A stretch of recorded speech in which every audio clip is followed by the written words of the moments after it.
오늘 함께 읽었던 본문은 우리가 너무나 잘 알고 있는 부활하신 예수 그리스도와 베드로와 함께 고기 잡으러 갔던 다른 6명의 제자들이 예수를 갈릴리 바다에서 만난 한 이야기를 소개하고 있습니다. 베드로, 그는 3년 동안 열정적으로 주님을 쫓았고 갖가지 기적을 보았으며 갖가지 하나님의 역사를 경험했습니다. 그런데 어느 날 예수 그리스도께서 십자가를 지시는 그 길까지 동행하지 못하고 그의 생각이 다른 예수 그리스도 가는 길을 따를 수 없어서 그 길을 돌이켜 3번이나 부인하고 다시 갈릴리 바다로 돌아온 베드로의 모습을 소개해 주고 있습니다. 사명을 잃어버린 베드로, 그가 갈릴리 바다에서 외치는 외침의 소리가 오늘 본문에 이렇게 기록되어 들려옵니다.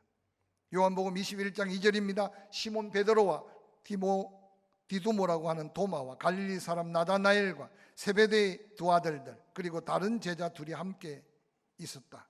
3절, 시몬 베드로가 나는 물고기 잡으러 가노라 하니 그들이 우리도 함께 가겠다 하고 나가서 배에 올랐으나 그날 밤에 아무것도 잡지 못하였더니 날이 새어갈 때 예수께서 바닷가에 서셨으나 제자들이 예수신 줄 알지 못하더라 라고 기록하고 있습니다. 언제든지 그물을 내리면 잡을 수 있는 것 같은 고기, 언제든지 배를 띄우면 그 빈 배를 채울 수 있을 것 같은 갈릴리 바다. 근데 놀랍게도 예수 그리스도를 떠난 베드로가 가는 그 길 그 밤에는 아무것도 잡지 못한 빈 배였습니다. 저는 이 말씀을 묵상하다가 아마 그 가운데 그물을 내리고 올리고 그물을 내리고 올려서 계속 빈 그물 되었던 그 순간 가장 뒤숭숭했던 사람이 베드로가 아니었을까 생각합니다. 왜냐하면 예수님을 처음 만나 부름 받을 때도 그의 빈 그물, 빈 배에 예수님이 채워주심으로 그 기적으로 예수 그리스도를 만났지 않습니까? 저는 이 말씀을 묵상하다가 빈 그물을 끌어올릴 때마다 이상하다 생각할 그때 예수 그리스도를 다시 생각하고 기억해야 될 때가 아니었을까 생각해 봅니다. 베드로가 그 이상한 생각을 가졌는지 안 가졌는지 모르지만 예수님은 그냥 버려두지 않았습니다. 요한복음 21장 5절에 예수께서 그들에게 말합니다. 얘들아, 너희에게 고기가 있느냐? 대답하되 없나이다. 밤새 그물을 던졌으나 한 마리 고기도 잡지 못한 제자들, 그들의 지금 삶의 현장을 적나라하게 보여주고 있는 모습이 오늘 본문의 모습입니다. 사랑하는 성도 여러분, 오늘 우리 인생들도 끊임없이 베드로가 걸었던 걸음 속에 그의 넘어짐도 그의 후회함도 그가 예수 그리스도의 사명에 다시 붙들림도 우리 인생에도 끊임없이 반복되어 나타날 수 있는 인생의 현장이기 때문에 말씀은 때때로 그런 우리 심령을 향해 말씀으로 다시 도전하고 우리를 일깨우고 있음을 기억하시기를 주의 이름으로 간절히 축원합니다. 부활하신 예수 그리스도께서 비어 있습니다, 한 마리도 잡지 못했습니다 고백하는 그 말을 듣자마자 요한복음 21장 6절에 이르되 그물을 배 오른편에 던지라 그리하면 잡으리라 하시니 이에 던졌습니다. 물고기가 많아 그물을 끌어올릴 수가 없을 정도였습니다. 사랑하는 성도 여러분, 갈릴리 바다에 고기가 없어서 잡지 못함이 아니라는 사실을 기억하고 이 본문을 살펴보시기를 바랍니다. 갈릴리 바다에 고기가 없어서 그물을 내려도 빈 그물, 밤새 그물을 내려도 빈 그물. 오늘 베드로는 그 시간 그 자리에 그물을 내리고 있어야 될 베드로가 아니라는 사실을 생각하고 본문을 살펴보지 않으면 우리도 어느 날 내가 있는 그 자리가 내 자리인가, 내가 그물을 내리는 그 자리가 지금 내가 서야 될 그 자리, 앉아야 될 그 자리, 땀 흘리고 눈물 흘리며 발버둥 쳐야 될 그 자리인가, 자기 자리를 살펴야 될 현장이라는 사실을 한번 기억해 보시기 바랍니다. 엄청난 고난의 십자가를 홀로 지시고 자신을 버리고 도망친 제자들을 찾아 나선 예수 그리스도.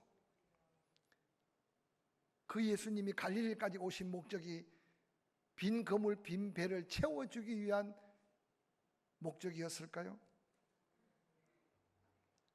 때때로 우리에게 더 소중한 것을 채워주시고 때때로 우리에게 더 귀중한 것을 맡겨주시기 위해 그물을 끌어올려도 빈 그물, 밤새워 그물을 내리고 올려도 빈 배라는 사실을 우리는 다시 한번 우리의 삶의 현장을 살펴가면서 하나님과 나의 관계, 그 은혜 안에서 내가 지금 머물러 있는 이 삶의 모습을 재발견해야 될 자리가 아닐까 생각해 봅니다.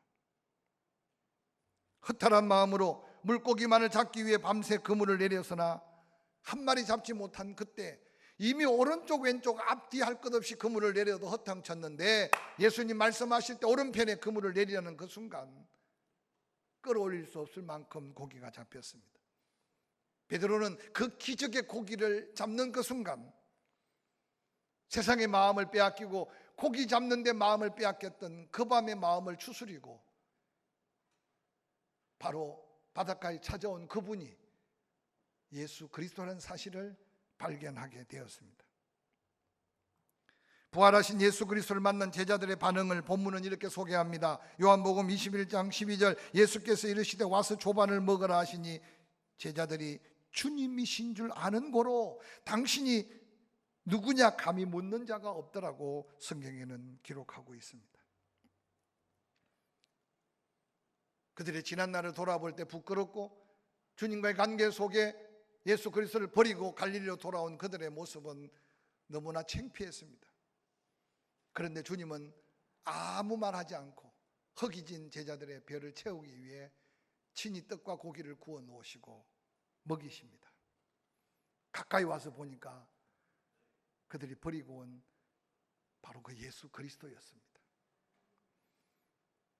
얼마나 확신 있게 그 예수를 만났던지 당신이 정말 예수 그리스도십니까? 라고 감히 묻는 자가 없었다고 기록하는 이 말 한마디. 사랑하는 성도 여러분, 저는 때때로 우리가 정말 하나님을 몰랐어, 우리가 정말 예수 그리스도의 사랑을 몰랐어, 우리가 정말 받은 은혜를 몰랐어. 그래서 우리가 감당해야 될 어떤 사명을 몰랐어. 행하지 못한 일이 있다면 아마 그것은 넉넉한 하나님의 사랑으로 용납해 주실 겁니다. 근데 성경은 우리에게 도전합니다. 알았는데 행하지 않는 것을 죄로 여기라고 도전합니다. 오늘 사랑하는 제자들, 그들은 하나님이 누군지, 보내신 예수 그리스도가 누군지 이미 믿었어요. 근데 그들의 생각이 너무 많았고 그들이 바라보는 세상이 너무 컸고 그들의 마음 중심을 사명에서 자꾸만 잃어버리는 그 순간 어느 날 스스로 부끄럽게 돌이키고 부끄럽게 돌아온 갈릴리 바다는 고기가 없어서 잡지 못함이 아니라 다시 그들을 부르심의 자리로 나온 예수 그리스도의 만남은, 저는 이 땅에 사는 많은 그리스도인들이 때로는 삶의 실패의 자리에서, 때로는 한 달을 마감하고 새 달을 맞이하면서, 때로는 한 해를 보내고 새해를 맞이하면서 우리가 다시 삶에서 부딪혀 만나야 될 예수 그리스도라는 사실을 이 12월 한 달이 가기 전에 한번 다시 여러분의 선자리를 살펴보시기를 주의 이름으로 간절히 축원합니다. 예수님은 지난날 허물과 실수 한마디 따지지 않고 먼저 베드로를 향해 입을 여셨습니다. 요한복음 21장 15절은 이렇게 시작합니다. 그들이 조반 먹은 후에 예수께서 시몬 베드로에게 이르시되 요한의 아들 시몬아 내가 이 사람들보다 나를 더 사랑하느냐. 16절 또 두 번째 이르되 요한의 아들 시몬아 내가 나를 사랑하느냐. 17절 세 번째 이르되 요한의 아들 시몬아 내가 나를 사랑하느냐 라고 묻습니다. 예수 그리스도께서 베드로를 향해 세 번 물으시는 이 물음을 통해 베드로의 마음만 심란한 게 아니라 그게 함께했던 제자들 마음속에 다 예수님의 그 나지막한 사랑의 물음 앞에 그들은 다시 심령이 흔들리고 마음이 흔들려가며 자기 자신을 되찾아가고 있는 모습을 성경을 통해서 살펴볼 수 있습니다. 이전에 베드로 담대했습니다. 두려움이 없습니다. 강했습니다. 그래서 항상 앞장섰고 앞장서서 나섰습니다. 그런데 부활하신 예수님을 만나가며 이 사랑으로 물으시는 예수님 고백 앞에 베드로는 아마 목에 기어 들어가는 목소리로 원어적으로 살펴보면 정말 부끄러운 사랑의 고백으로 당당하게 내가 주님을 사랑한다고 고백할 수 없는 베드로의 그 연약한 모습으로, 그러나 따뜻한 사랑의 질문 앞에 내가 주님을 사랑합니다, 내가 주님을 사랑합니다 고백하고 있습니다. 사랑하는 성도 여러분, 혹시 여러분 인생을 살면서 부활하신 예수를 만나기 전 당당했던 베드로, 자기 육체로 충만했던 베드로, 자기 생각대로 말하고 행동했던 베드로, 자기 기분대로 믿고 따랐던 베드로, 오늘 신앙생활 하면서 그 모습 그대로를 가지고 사명을 감당한다고 살아가고 있는 성도는 없는지 조심스럽게 묻고 싶어요.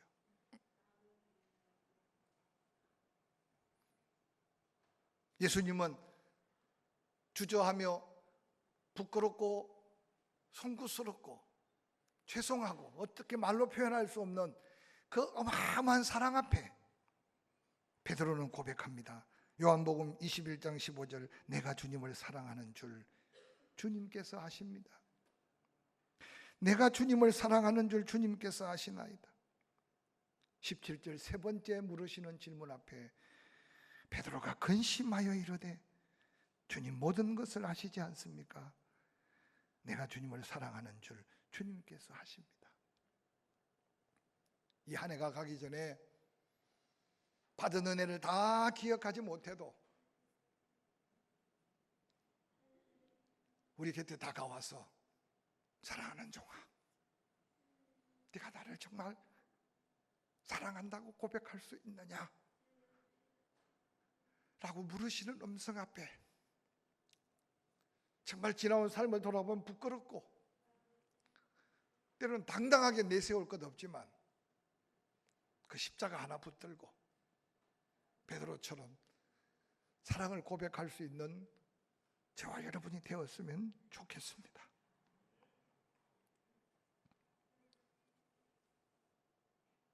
십자가는 예수님이 지셔야 했지만 예수님은 당신이 져야 될 십자가를 그의 제자들에게 대신 지라고 말하지 않았습니다. 사랑을 고백하는 베드로에게 예수님께서는 베드로야 내 어린 양을 먹여라, 베드로야 내 양을 쳐라, 베드로야 내 양을 먹이라고 부탁합니다. 오늘 본문의 말씀 속에 먹이라는 말은 헬라어로 보스코라는 단어인데 말 그대로 먹여주지 않으면 죽고 먹여주지 않으면 일어설 수 없는 어린 양. 그래서 네가 나를 사랑한다면 이제 그 사랑으로 내가 너에게 맡길 연약한 양무리 같은 약한 그 영혼들을 내가 그렇게 먹여주고 네가 그렇게 세워주고 네가 그렇게 붙들어줘라. 내 양을 치라고 하는 이 말은 헬라어로 포멘마이노라는 단어를 썼는데 어린 양이 뒤뚱뒤뚱 일어나 그러면 이제 제자리에 걸어서 자기의 사명을 감당할 수 있도록 더 세워가고 더 키워가라. 오늘 베드로에게 주어진 이 사명은 어떤 면에서 보편적으로 하나님의 은혜로 내가 구원받고 구원받아 성숙한 믿음을 가져서 남다른 사명을 가지고 사는 우리에게 이 시간 다시 우리가 하나님 앞에 서도 내가 베드로에게 말한 것처럼 내 주변에 어린 양이 있느냐? 그를 정성을 당해서 좀 도와줘 봐라. 내 곁에 네 도움이 필요한 양이 있느냐? 먹을 걸 나누고 사랑을 베풀고 이해와 용납으로 그 영혼이 단단히 서도록 세워줘 봐라. 하나님께서 우리에게 다시 부탁할 거룩한 사명의 메시지가 아닌가 생각합니다. 사랑하는 성도 여러분, 구원받았다면, 남다른 은혜를 입었다면 그 가운데 다른 사람이 감당할 수 없는 직임과 직책, 직분을 가졌다면 가벼이 여기지 않으시기를 주의 이름으로 부탁을 드립니다. 누가복음 16장에 예수님은 불의한 청지기에 대한 비유로 내 보던 일을 셈해보자 청지기 사물을 계속하지 못하리라고 심판적 메시지를 던졌습니다. 사랑하는 성도 여러분, 지금까지 최선을 다해서 섬겨온 걸 제가 부족한 목사로서 인정합니다. 우리 포항침례교회 늘 자랑스러워요. 그러나 과연 하나님이 셈하실 때는 육신을 입은 저의 계산과 다를 수 있기에 이 한 해가 가기 전에 다가오는 세상은 어떻게 바뀔지라도 하나님 우리에게 약속한 은혜를 도전할 믿음으로 서기 위한다면 이 한 달을 가벼이 여기고 쉽게 보내지 않기를 주의 이름으로 간절히 축원합니다. 많이 받은 자에게 많은 것을 구하고 남다른 은사를 주어진 사람에게는 그 사명을 찾아 하나님이 셈하신다는 사실을 기억하고 청지기로서 여러분의 삶을 한번 돌아보시기를 바랍니다. 뿐만 아니라 예수 그리스도께서 마태복음 25장에는 달란트 비유로 세 사람을 모델로 세웠습니다. 5달란트, 2달란트, 1달란트 받은 사람을 기억해라. 오늘 우리 가운데 5달란트를 받아서 5달란트를 남긴 사람들이 수없이 많습니다. 저는 그런 동역자를 통해 격려를 얻고 그리고 위로를 받고 축복하고 사랑합니다. 2달란트가 작은 게 아니었습니다. 2달란트 받은 자도 즉시 가서 2달란트를 남겼다고 착하고 충성된 종아 내 기쁨을 누리자고 칭찬했습니다. 근데 1달란트 받은 자가 있었습니다. 그 1달란트가 극히 작은 액수가 아니었습니다. 그런데 그는 땅에 묻었습니다. 그리고 그 1달란트를 다시 주님 앞에 올려놓습니다. 저는 이 말씀을 생각하다가 어떤 때는 아니 1달란트를 다 허비한 것도 아니고 1달란트를 다 낭비한 것도 아니고 그래도 1달란트 본전을 챙겨왔는데 하나님은 그를 가르쳐 악하고 게으른 종이라고 책망하셨습니다. 듣기에 좀 거북스럽겠지만 저는 한국 교회 안에 여기까지 은혜 베푸신 하나님의 은혜를 생각하면 1달란트 받은 성도들이 너무 많을 것이라고 두렵게 생각합니다. 오늘 베드로를 향해 예수님은 그렇게 말합니다. 요한복음 21장 18절 내가 진실로 진실로 내게 이르노니 내가 젊어서는 스스로 띠뛰고 원하는 곳으로 다니지 않느냐. 그러나 늙어서는 내 팔을 벌리게 되고 남이 내게 띠띠우고 원하지 않은 곳으로 데려갈 것이라고 말했습니다. 베드로 주님을 쫓아서나 자기 생각이 앞섰고 주님을 따라서나 자기 고집 자기 생각대로 살았습니다. 오늘 대부분 사명을 잃어버린 그리스도인의 모습이 베드로의 젊은 모습과도 같을 겁니다. 사랑하는 성도 여러분, 포항 땅에서 이만한 교회가 어디 있어요? 믿으시기를 바랍니다. 아무리 제가 돌아다녀 봐도 침례교회 3,500개 중에 포항 침례교회 같은 교회 쉽지 않아요? 없어요. 여러분 그런 거룩한 자긍심을 먼저 가지시기를 주의 이름으로 축원합니다. 목사가 좀 함량이 부족할지라도 이것저것 다 따져보면 공통 분모가 너무 아름답고 괜찮은 교회예요. 여러분 한 사람 한 사람 모습이 조금 더 아름답게 사명으로 단장되면 하나님 반드시 다시 한번 우리에게 그 믿음의 가치, 그 믿음의 그릇에 채우실 하나님의 은혜가 있음을 저는 확실히 믿습니다. 사랑을 고백한 베드로에게 네가 사명 갖기 전에는 네 하고 싶은 대로 살지 않았느냐? 오늘 한국 교회 안에 사명을 내려놓고 사명 받기 전 베드로의 모습으로 신앙생활하는 사람 너무 많아요. 그걸 변화시키는 게 제 사명인데도 잘 안 돼요. 제가 목회하면서 후배들에게 말할 수 있는 것은 사람이 사람을 바꾸어 놓을 수 없더라니까요. 그래서 그냥 기도하고 기다리는 거죠.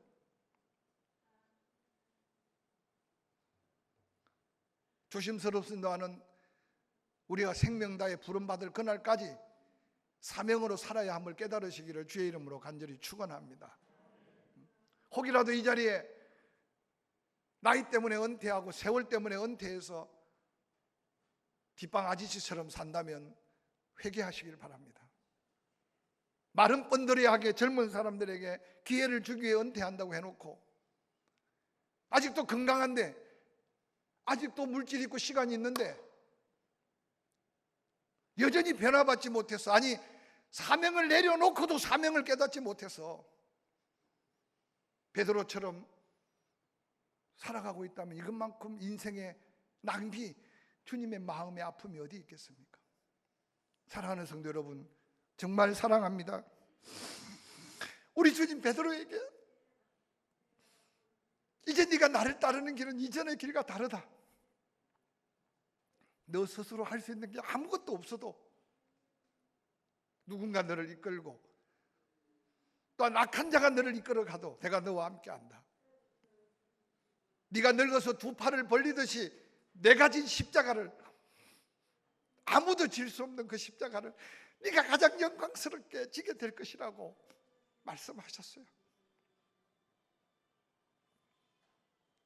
이 말씀을 준비하면서 제가 가만히 여러분 삶을 돌아보니까 우리 다 복 받았잖아요. 얼마나 더 모으랍니까? 얼마나 더 채우랍니까? 얼마나 더 가지렵니까? 때때로 사명의 자리를 다시 찾고 이제라도 하나님의 영광 위에 시간, 물질, 내게 남은 은사와 재능이 있다면 아름답게 쓰임받는 삶을 도전하는 이 한 해를 보낼 수 있기를 주의 이름으로 축복합니다. 혹이라도 이전에 아이고 나는 그때 다 했어요, 그러니까 오늘 이렇게 살고 있어요, 그러나 아직도 살아있다면 사명이 있음을 기억하시기 바랍니다. 베드로도 그 사명의 십자가를 지기 전에 옆에 보니까 요한이 자기가 버리고 떠나고 자기는 예수 그리스도를 부인했는데도 요한은 여전히 주님 곁에 있었잖아요. 인간인지라 예수님, 저 요한은 어떻게 됩니까? 그때 예수님 말씀이 네가 상관할 바 아니다. 사랑하는 성도 여러분, 우리는 때때로 함께 일하는 동역자 때문에 상처받기도 하고 함께 일하는 일꾼들 때문에 낙심하기도 하는데 여러분 너무 부담 갖지 마시기 바랍니다. 내가 갈 길이 있고 그가 할 길이 있고. 할렐루야. 예수님이 베드로에게 한 말이 책망보다는 그가 갈 길이 있고 너가 갈 길이 있다. 너는 지금 나를 쫓으라고 말합니다. 지금 나를 따르라고 말합니다. 갈릴리 바닷가에 물고기 잡으러 가자고 외쳤던 베드로, 다른 6명까지 마음 흔들어서 함께 떠나서나 사랑의 주님 다시 만난 그 자리는 이제 영원히 돌이킬 수 없는 사명자의 길로 걸었던 베드로의 그 걸음은 우리 모두에게 위대한 도전의 걸음이 아니었나 생각합니다. 저도 이번에 병원에서 수술 준비하며 어떻든 치료를 받기 위해서 검사하면서 제게 준 은혜는, 저도 사명 따라 산다고 했는데도 아직도 뭔가 붙들고 있는 게 있고 아직도 뭔가 세상 걸 잡으려고 하는 마음이 있었어요. 하나 둘 저도 내려놓고 나니까 제게 얼마나 큰 은혜가 더해지는지, 그래서 기대가 돼요. 2022년이 기대가 됩니다. 할렐루야. 사랑하는 성도 여러분, 전도하자, 말씀을 암송하자, 모여보자 할 때마다 그냥 여러분 쉽게 듣고 지나가지 마시고 내 사명의 자리에 서서 빈 금을 채우려고만 몸부림치지 말고 이제는 받은 은혜 가지고 그 사명을 따라 주님 따르는 멋진 길이 가장 영광스러운 인생의 승리의 길이 될 줄로 확실히 믿습니다.